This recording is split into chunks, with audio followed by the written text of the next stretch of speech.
એક મિત્ર બીજા મિત્રને પૂછે છે, ગાયો કેમ રખડે છે રોડ ઉપર, કાગળ ખાય છે, પ્લાસ્ટિક ખાય છે? ત્યારે પેલા મિત્રએ જવાબ આપ્યો, પહેલા ખેતી બળદથી થતી હતી ત્યારે ગાયનું મહત્વ વધુ હતું, અત્યારે ટ્રેક્ટરથી થાય છે, માટે બળદની જરૂર પડતી નથી, એટલે જ ગાયનું પણ મહત્વ ઘટતું ગયું.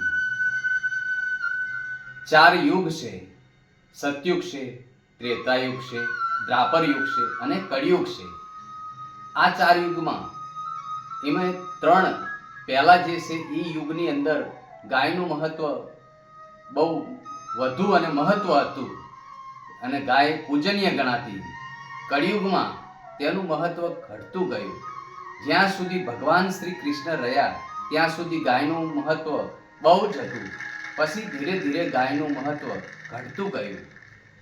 પણ જો ગાયની કિંમત 1 લાખથી 2 લાખ સુધી હોય, દુબળી હોય કે સારી ગાય હોય, પણ એની કિંમત 1 લાખથી 2 લાખ હોય, દેશી ગાય હોય કે જે ગીરની ગાય હોય કે કોઈ બી ગાય હોય, પણ એની કિંમત 1 લાખ 2 લાખ હોય તો ગાય રખડતી જોવા ના મળે.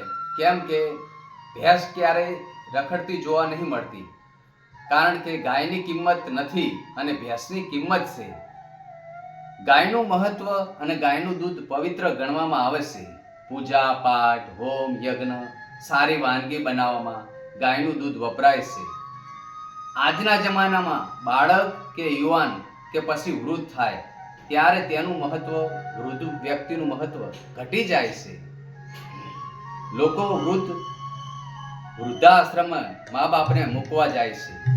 જ્યારે બાળક હોય ત્યારે તેનું મહત્વ હોય છે, યુવાન હોય ત્યારે પણ એનું મહત્વ હોય, પણ જ્યારે વૃદ્ધ થાય છે ત્યારે તેમના દીકરાઓ વૃદ્ધાશ્રમમાં મૂકવા જાય છે.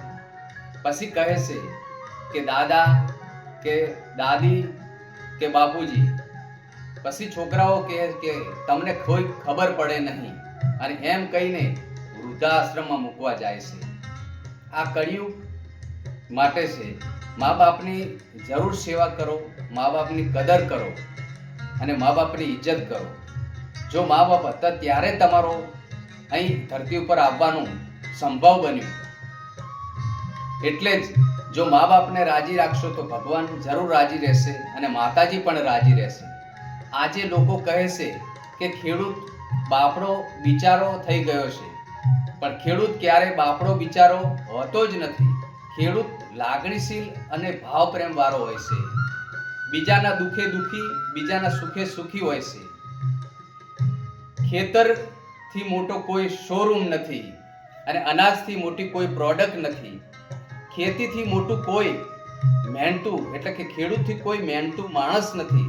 જે દિવસે ખેડૂત ખેતી કરવાની કે વાવણી કરવાનું બંધ કરશે તો આ દુનિયાને ભાન પડી જશે કે ખેડૂત શું છે. એટલે ખેડૂત એ જગતનો તાજ કહેવાય છે અને ખેડૂતની હંમેશા કદર હોવી જોઈએ. જગતની અંદર ખેડૂતનું એટલું મહત્વ છે. ભગવાન રામચંદ્ર ભગવાન શ્રી કૃષ્ણ, હર કોઈ ભગવાન કે માતાજી ખેડૂતની કદર પણ કરેલી છે. એટલે જ્યાં ખેડૂતની કદર થાય ત્યાં દેશની કે ગામની પણ કદર થાય છે. જય માતાજી. રાધે રાધે.